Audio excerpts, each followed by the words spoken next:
मंत्री मनीष सिसोदिया अमृतसर किसी परिवारिक फंक्शन च आए तां पहलां सचखंड श्री दरबार साहब नतमस्तक होकर सरबत दे भले दी अरदास कीती। इस मौके किसानां दे मुद्दे ते प्रैस नाल गलबात करदे कहा कि ना तां केंद्र सरकार अते ना ही पंजाब सरकार किसानां नूं कोई फायदा पहुंचाउणा चाहुंदी है, इसलिए किसान अज भी सड़कां ते हन। उन्होंने कहा कि 26 जनवरी ਨੂੰ ਹੋਈ ਦਿੱਲੀ ਲਾਲ ਕਿਲੇ ਤੇ ਹਿੰਸਾ ਵਿੱਚ ਭਾਰਤੀ ਜਨਤਾ ਪਾਰਟੀ ਦੇ ਵਰਕਰ ਵੀ ਮੌਜੂਦ ਸਨ। ਅੱਗੇ ਬੋਲਦੇ ਉਹਨਾਂ ਨੇ ਕਿਹਾ ਕਿ ਜੋ ਬੀਤੇ ਦਿਨੀ ਪੰਜਾਬ ਦੀ ਆਮ ਆਦਮੀ ਪਾਰਟੀ ਦੀ ਸੀਨੀਅਰ ਲੀਡਰਸ਼ਿਪ ਦੀ ਚੈਟ ਵਾਇਰਲ ਹੋਈ ਹੈ ਉਹ ਇੱਕ ਫੇਕ ਹੈ। ਅਗਤ ਇਸ ਪੀਸੀ ਵਿੱਚ ਸਾਡੇ ਸਭ ਦੇ ਪਿਆਰੇ ਦਿੱਲੀ ਦੇ ਉਪ ਮੁੱਖ ਮੰਤਰੀ, ਦਿੱਲੀ ਦੇ ਸਿੱਖਿਆ ਮੰਤਰੀ ਜਿਨ੍ਹਾਂ ਨੇ ਸਿੱਖਿਆ ਦੇ ਖੇਤਰ ਵਿੱਚ नामुमकिन ਨੂੰ मुमकिन करके विखाया वो साडे विच उचेचे तौर पर मौजूद ने। सवेरे दरबार साहब मत्था टेक के उस तो बाद दुर्गियाना मंदिर मत्था टेक के पंजाब की खुशहाली लिए अरदास की है तो पंजाब भी दिल्ली वर्गे काम होण, पंजाब भी फिर तो मुड़ खुशहाल हो, उस चीज़ की अरदास करके आप आए हाँ। हुण अगे की जो प्लैनिंग है वो साडे सब दे प्यारे मनीष सिसोदिया जी दिल्ली के शिक्षा मंत्री तुहाडे अगे रखणगे। Over to Manish ji. सभी पत्रकार साथियों को नमस्कार। वैसे तो मैं आज एक पारिवारिक निमंत्रण में एक शादी में शामिल होने के लिए यहाँ आया था, पर जब यहाँ अमृतसर आएँ और दरबार साहब ना जाएं और दुर्गियाना तीर्थ ना जाएं तो ऐसा संभव नहीं है। इसलिए आज सुबह मैं सबसे पहले दरबार साहब गया, वहाँ पे अरदास की, उसके बाद दुर्गियाना तीर्थ गया, वहाँ पर भी पूजा की और यही पूजा, यही प्रार्थना, यही अरदास करी कि दिल्ली में जो मौका मिला है काम करने का और दिल्ली में पिछले 5-6 साल में जिस तरह की राजनीति, जिस तरह का काम किया है, वही राजनीति, ईमानदारी की राजनीति, काम करने वाली राजनीति पंजाब में भी सफल हो और पंजाब के लोगों की भी खुशहाली हो, पंजाब के लोगों को भी अच्छी शिक्षा, स्वास्थ्य मिले, रोज़गार मिले, दिल्ली के लोगों को भी और कृपा बनी रहे खुशहाली पे और साथ साथ देश भर के लोगों को भी मिले। अब इस मौके पर थोड़ी सी बात मैं फिर आपके बीच भी रखने आया हूं, क्योंकि पंजाब में लोकल बॉडी इलेक्शन हो रहे हैं और लोकल बॉडी इलेक्शंस में इस बार आम आदमी पार्टी को बहुत जनता उम्मीद की तरफ से देख रही है, क्योंकि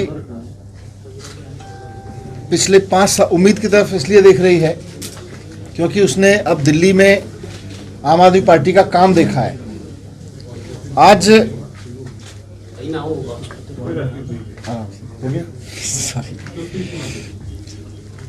ये जो लोकल बॉडी इलेक्शन हो रहे हैं, मैं पंजाब के जहां जहां लोकल बॉडी इलेक्शन हो रहे हैं वहां के वोटर से आप सबके माध्यम से अपील करना चाहता हूं कि आपने कांग्रेस को देख लिया, अकाली बीजेपी को देख लिया, एक बार अरविंद केजरीवाल जी की राजनीति को मौका जरूर दें। और मेरी गारंटी है, मेरा दावा है कि एक बार अरविंद केजरीवाल जी की राजनीति को आप देख लेंगे, उनकी ईमानदार गवर्नेंस को देख लेंगे, अरविंद केजरीवाल जी की राजनीति की ईमानदार सरकार को देख लेंगे, ईमानदार राजनीति को देख लेंगे, तो उसके बाद कांग्रेस, बीजेपी, अकाली सबको भूल जाएंगे, फिर उनकी जरूरत ही नहीं पड़ेगी। जैसा दिल्ली में हुआ है, दिल्ली में भी यही हुआ है कि लोगों ने एक बार कांग्रेस देखी, बीजेपी देखी, बीजेपी देखी, फिर कांग्रेस देखी, लेकिन जब आम आदमी पार्टी की, केजरीवाल जी की ईमानदार राजनीति की झलक उन्होंने देखी और उसको उन्होंने एक्सपीरियंस किया, तो उसके बाद अब बीजेपी कांग्रेस का नाम लेना भूल गए। वैसे ही यहाँ भी होगा। इसलिए ये लोकल बॉडी इलेक्शन एक अवसर है। मैं पंजाब के वोटर्स से अपील करना चाहता हूँ कि केजरीवाल जी की राजनीति को, केजरीवाल जी की ईमानदार राजनीति को, उनकी जो सरकार चलाने की राजनीति है, उनकी सिस्टम को चलाने की जो राजनीति है, जिसमें शिक्षा, स्वास्थ्य, बिजली, पानी, सफाई, रोजगार, इन सब पे बात होती है, इसको एक मौका ज़रूर दें। और मौका इसलिए दें क्योंकि 5 साल में केजरीवाल जी को अभी दिल्ली में 5-6 साल मौका मिला है। 6 साल के अंदर अंदर केजरीवाल जी ने दिल्ली में वो काम कर दिए जिनको कभी कोई सोचता था कि हो ही नहीं सकते। हमारे देश में ये धारणा बन गई थी कि प्राइवेट स्कूल तो हर साल फीस बढ़ाएंगे ही बढ़ाएंगे, लेकिन दिल्ली ऐसा मॉडल बन गया जहां पिछले 5 साल में, 6 साल में प्राइवेट स्कूलों की फीस नहीं बढ़ने दी। जिसके पास भी पैसा था उसको फीस नहीं बढ़ाने दी। लोग मानने लगे थे जी सरकारी स्कूल तो कभी ठीक हो ही नहीं सकते, सरकारी स्कूल तो बंद ही होंगे, सरकारी स्कूलों की जगह तो प्राइवेट स्कूल ले लेंगे और सरकारी स्कूलों में पढ़ाई हो ही नहीं सकती। आज दिल्ली के सरकारी स्कूलों में इतनी शानदार पढ़ाई हो रही है कि वहां से निकल के बिना कोचिंग के बच्चे आईआईटी जा रहे हैं, नीट क्लियर कर रहे हैं। हमारे ऐसे स्कूल हो गए हैं सरकारी दिल्ली में जहां 80 बच्चों में से 35 ने नीट का एग्जाम क्रॉस किया। तो आज असंभव को संभव करके दिखाया केजरीवाल जी ने। उसकी शिक्षा की चर्चा पूरे देश में नहीं दुनिया भर में हो रही है। यही स्वास्थ्य का मॉडल है। देश नहीं दुनिया भर से लोग देखने आ रहे हैं कि यार ये प्राइमरी हेल्थ सेंटर कैसे काम करता है। लोग इस बात को लेकर खुश हैं कि साहब दिल्ली जैसे राज्य में जहां लोग इन्वर्टर लगाने के लिए मजबूर होते थे, मार्केट में इन्वर्टर भरे रहते थे, आज 24 घंटे बिजली मिल रही है। लोग इन्वर्टर भूल गए और 24 घंटे जब बिजली मिल रही है तो 70-75% लोगों के बिल हर महीने जीरो आते हैं। लोगों के पानी के बिल जीरो आते हैं। दिल्ली में महिलाओं को, सारी महिलाओं को अक्रॉस इकोनॉमिक सेक्शन बस यात्रा फ्री कर रखी है। तो ये सारी कुछ चीजें मैंने आपके सामने इसलिए करी क्योंकि ये केजरीवाल जी की राजनीति है। इसी राजनीति को मैं अपील कर रहा हूं आपके माध्यम से कि इसको मौका दें पंजाब में, पंजाब के वोटर्स, पंजाब में जो लोकल बॉडी इलेक्शन हो रहे हैं उसमें। और देखिए, आप दो तरह की राजनीति देख रहे हैं। एक राजनीति है जो जनता से टैक्स लेती है, टैक्स तो जनता देती है। आप माचिस खरीदने जाओ बाजार से तो टैक्स मिलता है, आप थोड़ी सी कमाई करो तो टैक्स देना पड़ता है, खाना खाने जाओ तो टैक्स देना पड़ता है, जनता तो टैक्स देती है। अब इसके सामने दो तरह की राजनीति है वोट से। एक राजनीति यह है कि उस टैक्स के पैसे को चोरी करके लोग अपना बिजनेस करें, अपना घर बढ़े, अपना नोट बैंक बढ़ाएं। दूसरी राजनीति केजरीवाल जी की राजनीति है जहां इसी टैक्स के पैसे का इस्तेमाल करके मुफ्त शिक्षा, जनता के टैक्स के पैसे का इस्तेमाल करके इतने शानदार अस्पताल बनवा दिए, इतनी बढ़िया बिजली की व्यवस्था हो गई, इतना पानी की व्यवस्था हो गई, महिलाओं के लिए बस फ्री हो गई। तो इसलिए मैं आप सबके माध्यम से यही एक बार फिर से पंजाब के लोगों से अपील करूंगा कि जिस तरह से दिल्ली की जनता ने केजरीवाल जी की राजनीति को मौका दिया तो अब वहां उसका बहुत ईमानदार राजनीति का फायदा मिल रहा है, वैसे यहाँ भी मौका जरूर दें। यही मैं आपके बीच में रखने आया था। बहुत बहुत धन्यवाद सर। हम जब शहर का नाम लेते हैं, दिल्ली मॉडल, पंजाब मॉडल, वो दिल्ली में भी मॉडल दिल्ली का था 5 साल 7 साल पहले। बात यह है कि एक है ईमानदार राजनीति, केजरीवाल जी की राजनीति है। तो हम पंजाब के बीच जो आए हैं इसी बात को लेकर आए हैं और हमारे जनरल सिंह जी और बाकी सब साथी जो लोगों के बीच जा रहे हैं, हमारे कैंडिडेट्स जो जा रहे हैं, कि साहब एकमात्र ऐसा नेता है देश में जो आपके टैक्स के पैसे का सही इस्तेमाल करते हुए आपको सुविधाएं दे सकता है। बाकी सब तो आपके टैक्स के पैसे को चोरी करते हैं।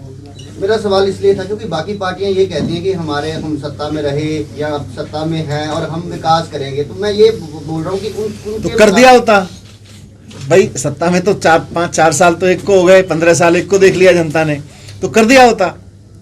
मनीष जी, किसानी आंदोलन की बात करें, पंजाब में चलो चुनाव लोग हो रहे हैं, आप क्या समझते हैं कि आंदोलन जो चल रहा है, सरकार, पंजाब सरकार हो या केंद्र सरकार, चुनाव की तरफ तो ध्यान दे रही है, लेकिन क्या इस आंदोलन को खत्म करने के लिए जो प्रयास हो रहे हैं वो उचित हो रहे हैं कि नहीं?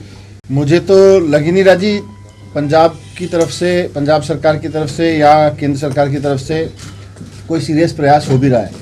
बस बेचारे वहाँ हमारे किसान साथी बैठे हुए हैं और उनसे मिलने की कुछ हो जाती है और सबकी आपस में पीछे दोस्ती होती है।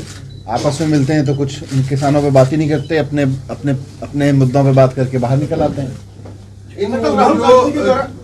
जो वहाँ पे आप दिल्ली सरकार की तरफ से चलो पानी है, पानी की सेवा तो करते हैं, पानी के जनरल सिंह जी वहाँ ही थे उस दिन, जब टैंकर वगैरह रोके जा रहे हैं तो इन ह्यूमन बिहेवियर को आप किस तरह, आपकी तरफ से क्या प्रयास किए जा रहे हैं और इस तरह सरकार क्यों ऐसा कर रही है?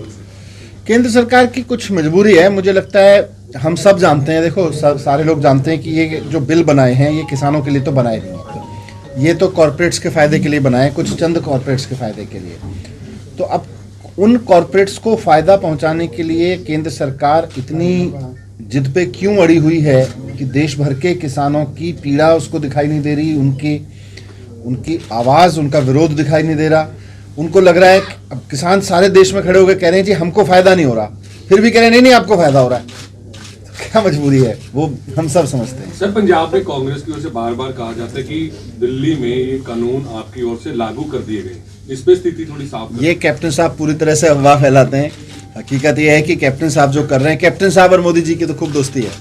वो बैठते हैं जाके तो वहाँ कुछ और मुद्दों पे बात करके आते हैं, बाहर कुछ बताते हैं। कैप्टन साहब ने तो ये कानून की कमेटी में थे, उन्होंने बनवाई क्यों वहां पे? और सर एक बार कहा गया है कि प्रधानमंत्री डरपोक हैं। क्या कहना? थोड़ा डर जाए तो अच्छा है, किसानों से तो डरें, किसानों से डरना चाहिए। और लाल किले को लेकर जो पंजाब में लड़कों पे पर्चे हुए हैं, वांटेड किए हैं लोग, उसके विरोध में पंजाब में कैसे देखते हैं? देखिए, लाल किले पे जो वायलेंस हुई वो तो हम सब मानते हैं गलत हुई, लेकिन उसके आरोप में जिन लोगों के फोटो वायरल हुए, जिन लोगों के बहुत ऑब्वियस जिनकी शक्लें दिखी, वो तो सब दिख रहा है कि भारतीय जनता पार्टी के लोग हैं। भारतीय जनता पार्टी ने उनको भेजा था, तो वो अपने लोगों को बचा रही है। कांग्रेस सरकार उसकी बेल क्यों करा रही है? इसीलिए मैंने कहा ना, दोस्ती है इनकी सबकी आपस में। आपको नहीं लगता ये पार्टियां, राजनीतिक पार्टियां किसानों के आंदोलन को भुनाने में लगी हुई हैं? देखो जी, मुझे लगता है अगर मतलब राजनीतिक पार्टियां अगर किसानों के साथ खड़ी हैं तो खड़े होना चाहिए। राजनीतिक पार्टियां देश की किसी और सपने पे बात करते रहें और इस देश का किसान सड़कों पे बैठा रहे, तो वो राजनीति क्या हुई? फिर वो राजनीति किसके लिए कर रहे हैं? सब्सक्राइब कीजिए हमारे चैनल को और बेल आइकन को दबाइए हमारी लेटेस्ट वीडियो सबसे पहले देखने के लिए।